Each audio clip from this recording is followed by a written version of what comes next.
Mga government of the Philippines, liar to flood control na nakaw nyo. Hindi kami susunod sa inyo or over the emergency kit or whatever. You know what? Ako hindi rin ako mag-evacuate.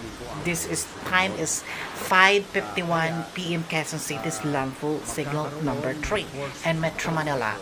Kaya kayo mga Pilipino dahil yung mga politician na yan, kaya nagkaroon tayo ng ganito, pinaparusahan sila ng Panginoon dahil sila'y salot.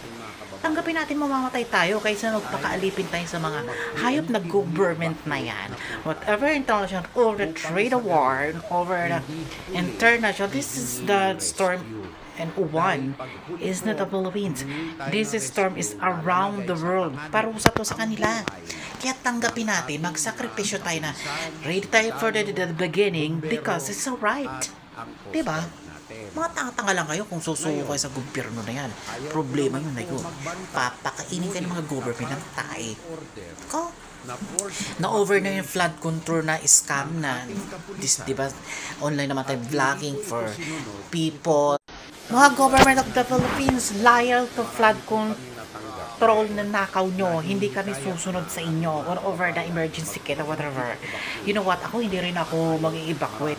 This is time is 5:51 p.m. Quezon City's landfall signal number 3 and Metro Manila.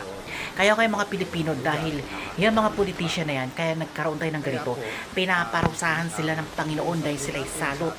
Tanggapin natin mamamatay tayo kaysa magpakaalipin tayo sa mga hayop na government na yan. Whatever international, over the trade war, over the international, this is the storm and one is not the Philippines. This storm is around the world. Parusa to sa kanila. Kaya tanggapin natin, magsakripisyo tayo na ready tayo for the beginning because it's alright. Diba? Mga tanga-tanga lang kayo kung susuko kayo sa gobyerno na yan. Problema yun na yun. Papakainin kayo ng mga government ng tae. Ko? Na-over na yung flood control na scam na. Diba? Online naman tayo vlogging for people.